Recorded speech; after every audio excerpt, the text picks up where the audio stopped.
Hello everyone, welcome to Bojon Meditech and I'm Ravinder Pathak. Guys finally NEET का exam हो चुका है। काफ़ी स्टूडेंट्स MBBS स्टडी अब्रॉड से करने की प्लानिंग कर रहे हैं।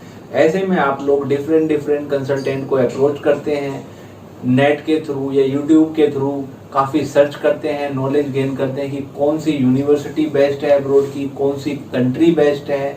बिकॉज गाइस जो MBBS स्टडी है ये लाइफ चेंजिंग डिसीजन होता है आप लोगों का, इसलिए MBBS स्टडी अब्रॉड से रिलेटेड हर चीज़ आप लोगों को पता होना चाहिए। तो आज मैं आपको इस वीडियो में आपसे डिस्कस करने वाला हूँ MBBS स्टडी अब्रॉड के क्या क्या ड्रॉबैक्स हैं, क्या क्या डिसएडवांटेज हैं, ताकि आपको सारी चीज़ें पता हो। बाकी गाइस जो आपका ड्रीम है to become a good doctor, वो ड्रीम आपका फुलफिल हो। ये वीडियो पेरेंट्स और स्टूडेंट्स सबके लिए है, तो इस वीडियो को एंड तक देखें और चैनल को जरूर सब्सक्राइब करें। अब हम आगे बात करते हैं MBBS स्टडी अब्रॉड के ड्रॉबैक्स, डिसएडवांटेज क्या क्या हैं। गाइस सबसे पहले हम बात करते हैं डिस्ट्रैक्शन की। आप लोग MBBS स्टडी अब्रॉड करने के लिए जाते हैं, अब्रॉड के डिफरेंट लाइफ स्टाइल हैं, कोई सोसाइटी प्रेशर नहीं होता है आप लोगों पे, पेरेंट्स का कोई प्रेशर नहीं होता है, तो डिस्ट्रैक्ट होने के जो चांसेस हैं वो काफ़ी हाई हो जाते हैं। ऐसे में काफ़ी बच्चे ऐसे होते हैं जो उनका स्टडी पे जो स्टडी का एम लेके जाते हैं, एम से डिस्ट्रैक्ट हो जाते हैं, फोकस नहीं कर पाते अपनी स्टडी पे और अलग तरह की एक्टिविटीज में वो इन्वॉल्व हो जाते हैं, तो ऐसे में उनका लॉस होता है। तो इस सब चीज़ों को से बचने के लिए आपने हमेशा अपने ध्यान में एक बात जरूर रखना है कि आप अगर अब्रॉड जा रहे हैं तो आपका जो ड्रीम है, जो एम लेके जा रहे हैं, आप उस एम से डिस्ट्रैक्ट ना हो, एम पे फोकस करें। क्योंकि जो आपका ड्रीम है वो ड्रीम आपका ही नहीं, आपके पेरेंट्स का भी होता है गाइस। बिकॉज जो आपके पेरेंट्स हैं वो अपना हार्ड अर्न मनी आप पे इन्वेस्ट करते हैं ताकि जो आपका ड्रीम है वो फुलफिल हो। आप ये सोचिए कि जो उनका हार्ड अर्न मनी है वो अपने बाद के टाइम के लिए भी सेव कर सकते हैं, अपने फ्यूचर के लिए सेव कर सकते हैं, लेकिन वो ऐसा नहीं करते क्योंकि उनका जो ड्रीम है वो ये ड्रीम है कि आपका ड्रीम फुलफिल हो। तो हमेशा अपने ध्यान में अपने पेरेंट्स को रखें कि वो पेरेंट्स आपके लिए क्या सोचते हैं, आपके पेरेंट्स की क्या सोच है आपके लिए, और इन सभी बातों का ध्यान में रखते हुए आप अपने स्टडी को करें, स्टडी पे फोकस करें। इसके अलावा गाइस अगर आपके पेरेंट्स आप पे अपना हार्ड अर्न मनी इन्वेस्ट कर रहे हैं, सोचिए पैसा है बाद में भी आ जाएगा, लेकिन जो आपके जो लाइफ के 6 ईयर हैं, जो आप वहाँ पे जाके स्टडी के टाइम पे आप वहाँ पे अपना लाइफ का जो इम्पोर्टेंट 6 ईयर है वो आप वहाँ पे स्टे करते हैं, उस बीच में अगर आप अच्छे से स्टडी नहीं करते हैं, स्टडी पे फोकस नहीं करते हैं, तो ये जो 6 साल है ये आपको वापस नहीं मिलने वाला। तो इस चीज़ को ध्यान में रखें कि पैसा और बाकी चीज़ें आपको दोबारा मिल जाती हैं, लेकिन जो एक बार टाइम है वो अगर निकल गया तो निकल गया, टाइम वापस आपको नहीं मिलने वाला। अब बात करते हैं गाइस नो मेंटरशिप। अब्रॉड में आप लोग स्टडी कर रहे होते हैं, कोई मेंटर नहीं होता है आपके पास जो आपको गाइड करे क्या सही है क्या गलत है, आपने स्टडी कैसे करना है। अगर स्टडी के दौरान कोई डिफिकल्टी फेस करते हैं आप लोग तो उससे कैसे सॉल्यूशन उसका निकालना है। उसके अलावा लाइफ स्टाइल मतलब हर कुछ खुद से करना है, जिसे हम गार्जियनशिप कहते हैं। आपके गार्जियन भी नहीं होते हैं, स्टडी से रिलेटेड मेंटर नहीं होता कि क्या करना है, क्या सही है क्या गलत है। तो ऐसे में आप लोगों के लिए स्टार्टिंग में थोड़ा डिफिकल्ट हो जाता है। कुछ कंसल्टेंट सिर्फ आपका एडमिशन कराते हैं, उनका काम आपका एडमिशन कराने के बाद काम खत्म हो जाता है, या फिर थोड़ा बहुत आपकी हेल्प कर देते हैं स्टार्टिंग में एडजस्टमेंट होने में।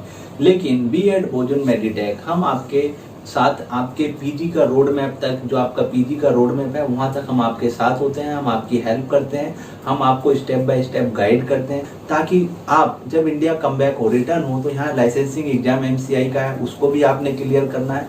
बिकॉज जब आप MCI का लाइसेंसिंग एग्जाम क्लियर करेंगे उसके बाद ही जो आपके माइंड में है कि आपने MD MS करना है, जो पीजी का रोड मैप है वो आफ्टर MCI एग्जाम क्लियर के करने के बाद स्टार्ट होगा।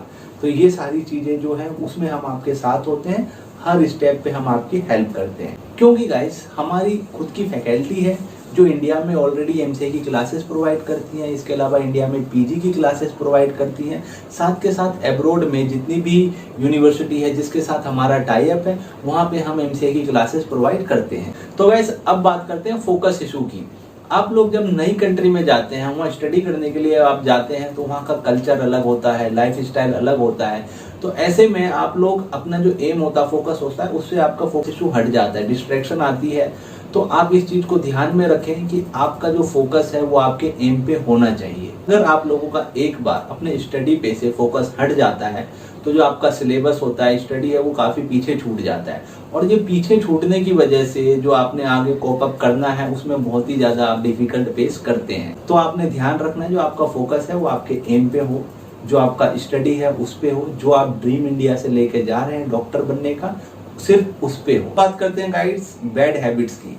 आप लोग एमबीबीएस स्टडी करने अब्रोड जाते हैं, अब्रोड जा रहे हैं, घर से दूर जा रहे हैं, वहाँ पे आपके पेरेंट्स का कोई प्रेशर नहीं है, सोसाइटी प्रेशर नहीं है, क्या गलत है क्या सही है कोई समझाने वाला नहीं है। तो ऐसे में कुछ बच्चे, मैं सब बच्चों की बात नहीं कर रहा हूँ, मैं कुछ बच्चों की बात कर रहा हूँ, कुछ बच्चे बैड हैबिट्स के चक्कर में पड़ जाते हैं। इस वजह से आपका स्टडी, आपका हेल्थ दोनों का नुकसान होता है। तो ऐसे में गाइस काफी बच्चे समझदार होते हैं, मैं ये नहीं बोलूंगा सारे बच्चे, काफी बच्चे समझदार होते हैं, उनको पता होता है क्या गलत है और क्या सही है। लेकिन मेरी पेरेंट्स से रिक्वेस्ट होगी या मैं उनको सजेस्ट करूंगा कि आप अपने बच्चों को मॉनिटरिंग करते रहें, उनको गाइड करते रहें, उनसे टच में रहें। अब बात करते हैं गाइस लैंग्वेज बैरियर की। आप डिफरेंट कंट्री में जाते हैं स्टडी करने, डिफरेंट कंट्री में रह रहे होते हैं, तो जाहिर सी बात है वहाँ पे इंडियन लैंग्वेज तो बोलेगा नहीं कोई, या तो इंग्लिश बोलेंगे, और इंग्लिश भी सारे लोग तो बोलते नहीं है, ज्यादातर उस कंट्री के जो लोकल लोग होते हैं वो अपनी लोकल लैंग्वेज बोलते हैं। तो ऐसे में स्टार्टिंग में आप डिफिकल्टी फेस करते हैं, लेकिन टाइम टू टाइम आप यूज टू हो जाते हैं और आपको वहाँ की लैंग्वेज आ जाती है। लेकिन ये कोई बड़ा ड्रॉबैक नहीं है, अगर आप लोग वहाँ की लैंग्वेज सीख लेते हैं तो कहीं ना कहीं आपकी पर्सनैलिटी इनहेंस होती है इससे, और फ्यूचर में अगर नया लैंग्वेज आप कोई सीखते हैं तो आपकी हेल्प ही करती है। लेकिन एक बात जरूर ध्यान रखें, अगर आप यूनिवर्सिटी में जो आपका कोर्स है, लैंग्वेज कोर्स है, वो entire MBBS course English medium में होना चाहिए। आप कोई ऐसी यूनिवर्सिटी में एडमिशन ना ले जो बाइलिंगुअल हो। अगर बाइलिंगुअल होगी तो प्रॉब्लम होगी, बिकॉज आप पहले लैंग्वेज सीखना पड़ेगा, फिर उस लैंग्वेज में आपको कोर्स को सीखना पड़ेगा, जो कि काफी डिफिकल्ट हो जाता है। अब बात करते हैं गाइस फूड की, इंडियन फूड। काफी बच्चों की क्वेरी होती है कि सर इंडियन फूड है, इंडियन मैस है, मुझे भी कॉल करते हैं बच्चे, उनकी भी क्वेरी होती है कि सर क्या इंडियन मैस अवेलेबल है यूक्रेन में, यूनिवर्सिटी में। तो मेरा आंसर होता है बिकॉज यूक्रेन की ज्यादातर यूनिवर्सिटी में इंडियन मैस अवेलेबल है, near by university campus, near by hostel. लेकिन वहाँ पे इंडियन जितनी भी वैरायटी है सारी वैरायटी अवेलेबल नहीं है, लिमिटेड वैरायटी है वहाँ पे फूड का। तो आप ऐसे में सोच सकते हैं अगर आप इंडिया में भी हैं, इंडिया में कोई मैस में आप ज्वाइन करते हैं, वहाँ पे आप डेली खाना खाते हैं और कुछ लिमिटेड वैरायटी है जो आपको दी जाती है, तो आपका उब जाएंगे, आप मना कर देंगे कि नहीं ये लिमिटेड वैरायटी है, मैं खुद से कुकिंग कर लूंगा, या फिर आप मैस चेंज करेंगे। इंडिया में आपके पास ऑप्शन है कि आप मैस चेंज कर सकते हैं, लेकिन यूक्रेन में या अब्रोड में लिमिटेड मैस है, तो आप कितने मैस चेंज कर लेंगे। तो आप इन बातों को ध्यान में रखते हुए मेंटली प्रिपेयर रहें कि वहाँ इंडियन वैरायटी फूड जितनी भी है वो नहीं मिलेगी, इंडियन मैस है, लिमिटेड वैरायटी मिलेगी आपको, या फिर आप सेल्फ कुकिंग कर सकते हैं। तो आपको इसमें आप एडजस्ट करना पड़ेगा। क्लाइमेट की बात करें गाइस, क्लाइमेट अगर आप अब्रोड जा रहे हैं, रशिया जा रहे हैं, यूक्रेन जा रहे हैं, कोल्ड कंट्री है, क्लाइमेट बिल्कुल ही डिफरेंट है। तो ये सारी चीज़ें पहले से आप मेंटली प्रिपेयर हो जाएं कि आप एक कोल्ड कंट्री में जा रहे हैं, वहाँ जाके थोड़े टाइम आपको प्रॉब्लम्स होती हैं, लेकिन आप यूज टू हो जाते हैं। और काफ़ी बच्चे ऐसे होते हैं जिनको कोई फर्क नहीं पड़ता, बिकॉज वहाँ कोल्ड कंट्री तो है लेकिन इन्वायरमेंट इतना कोल्ड नहीं है, क्योंकि वहाँ का इंफ्रास्ट्रक्चर बिल्कुल ही डिफरेंट है। जितना वहाँ कोल्ड है उसके हिसाब से वहाँ का इंफ्रास्ट्रक्चर है। तो आप समझ सकते हैं कि आपको उतनी प्रॉब्लम नहीं आने वाली है जितना हम यहाँ सोच के, या हम जब ऑनलाइन चेक करते हैं कि कितना ज़्यादा टेम्परेचर, वहाँ का कैसा टेम्परेचर है, और सोच के फिर हम सोचते हैं इंडिया में तो ये टेम्परेचर है, वहाँ उतना ज़्यादा टेम्परेचर है, माइनस में इतना जाता है तो दिक्कत होगी। ऐसा कुछ नहीं है, वहाँ का इंफ्रास्ट्रक्चर ऐसा है कि आपको क्लाइमेट से रिलेटेड कोई प्रॉब्लम नहीं होती है ज़्यादा। स्टार्टिंग में आपको थोड़ी बहुत प्रॉब्लम्स होती है, तो वो भी आप यूज टू हो जाते हैं। अब बात करते हैं गाइस रॉन्ग यूनिवर्सिटी का चूज कर लेना। अगर आप लोग रॉन्ग यूनिवर्सिटी चूज कर लेते हैं, गलत यूनिवर्सिटी में आप अगर एडमिशन ले लेते हैं, तो उससे क्या होता है, आपका स्टडी हैम्पर होता है, या कुछ बच्चे रिटर्न हो जाते हैं इंडिया। तो ऐसे में हमेशा ध्यान रखें कि जो भी यूनिवर्सिटी आप चूज कर रहे हैं अपनी स्टडी के लिए, वो यूनिवर्सिटी एक अच्छी यूनिवर्सिटी हो, टॉप यूनिवर्सिटी हो उस कंट्री की जिस कंट्री में आप जा रहे हो। एंटायर एमबीबीएस कोर्स आपको इंग्लिश मीडियम में प्रोवाइड की जा रही हो, बाइलिंगुअल यूनिवर्सिटी ना हो, क्योंकि अगर बाइलिंगुअल है तो लोकल लैंग्वेज में अगर आपकी स्टडी होगी तो पहले लोकल लैंग्वेज समझे, फिर कोर्स को समझे, जो डिफिकल्ट हो जाता है। तो आप ऐसे में इस चीज को जरूर देखें कि वो entire MBBS course English medium में प्रोवाइड करी जा रही हो आपको, और यूनिवर्सिटी काफी ओल्ड हो, मिनिमम टू मिनिमम 80 इयर्स या 100 इयर्स मोर देन होना चाहिए यूनिवर्सिटी ओल्ड, ताकि जो वहाँ के फैकल्टी हैं उनको टीचिंग का अच्छा एक्सपीरियंस हो और अच्छे इंडियन स्टूडेंट्स का बैच पास आउट हुआ वहाँ पे, और यूनिवर्सिटी का इंफ्रास्ट्रक्चर, कैंपस और फैसिलिटी सारी चीज़ें अच्छी होनी चाहिए, ताकि जो आपकी स्टडी हो उस यूनिवर्सिटी में अच्छे से हो और आपका जो स्टडी है, एम है डॉक्टर बनने का, वो फुलफिल हो बिना किसी रोड ब्रेक के। अब बात करते हैं गाइस कंसल्टेंट, गलत कंसल्टेंट का चूज करना। देखिए गाइस, अगर आप लोग गलत कंसल्टेंट चूज करते हैं तो आप लोगों ने देखा होगा यूट्यूब पे भी काफ़ी वीडियो शेयर करते हैं स्टूडेंट्स वगैरह कि कंसल्टेंट कैसे कैसे चीट करते हैं। यहाँ तक कि रशिया के बारे में इंडियन एम्बेसी मॉस्को ने अपनी वेबसाइट पे भी सारा कुछ क्लियर किया हुआ है कि एजेंट कहाँ कहाँ आप लोगों से चीटिंग करते हैं, क्या बातें हैं जो डिस्क्लोज नहीं करते हैं। तो ऐसे में आप एक ऐसे कंसल्टेंट को चूज करें जो सारी चीज़ें आपको स्टार्टिंग में क्लियर कर दे, सब चीज़ बता दे, प्रोसेसिंग फीस उसका नॉमिनल और रीजनेबल चार्ज करें आपको।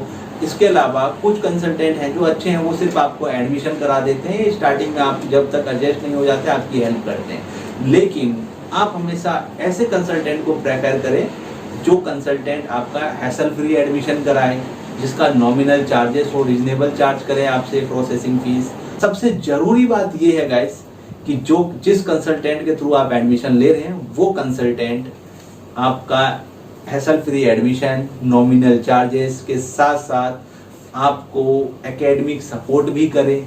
बिकॉज जब आप रिटर्न होंगे इंडिया तो आपको लाइसेंसिंग एग्जाम MCI का देना है, फिर MD/MS करना है। तो उस कंसल्टेंट को आप चूज करें जो कंसल्टेंट आपका जो रोड मैप है PG तक का, उसमें आपके साथ रहे और आपको प्रॉपर गाइड करे, आपकी हेल्प करे। बी एट बोजोन मेडिटेक हम आपको एडमिशन के साथ साथ आपकी जो क्लासेस हैं, एकेडमिक सपोर्ट भी हम आपको करते हैं। रोड मैप जो आपका PG तक का होता है उसमें हम आपके साथ रहते हैं, हम आपकी हेल्प करते हैं एज ए मेंटर। हम आपको मेंटरशिप देते हैं, आपको हर स्टेप पे कैसे स्टडी करना है, कैसे आपने MCI की क्लासेस लेनी है, MCI की क्लासेस सारी चीज़ें हम आपको प्रोवाइड करते हैं, ताकि जो आपका ड्रीम है उस ड्रीम में स्टडी से रिलेटेड या एकेडमिक रिलेटेड कोई भी ऐसी बात ना हो जो रोड ब्रेक बने। आई होप गाइस कि जितनी बातें मैंने बताई आप लोगों को, आप इन बातों को ध्यान में रखते हुए MBBS स्टडी अब्रोड से करने की प्लानिंग करें। अगर आप अब्रोड जा रहे हैं स्टडी करने तो आप बैड हैबिट्स में ना पड़े, जो आपका एम है उससे डिस्ट्रैक्ट ना हो, एम पे फोकस रखें, अच्छे से अपनी स्टडी करें और पेरेंट्स अपने बच्चों का टाइम टू टाइम ट्रैक रखें कि वो बैड हैबिट्स में तो नहीं है और उनकी स्टडी जर्नी कैसी चल रही है।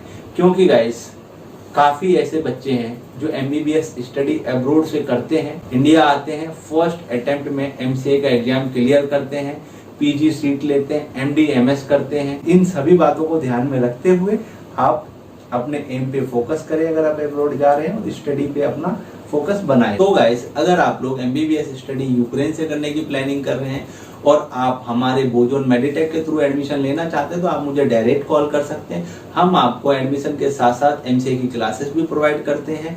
हमारी बोजोन मेडिटेक की सारी डिटेल्स डिस्क्रिप्शन बॉक्स में मेंशन है, आप वहां से नंबर देख के मुझे डायरेक्ट कॉल करें अगर आपने हमारे थ्रू एडमिशन लेना है तो। इसके अलावा अगर ये वीडियो आप लोगों के लिए इन्फॉर्मेटिव हो तो वीडियो को शेयर करें और चैनल को जरूर सब्सक्राइब करें। Thank you for watching.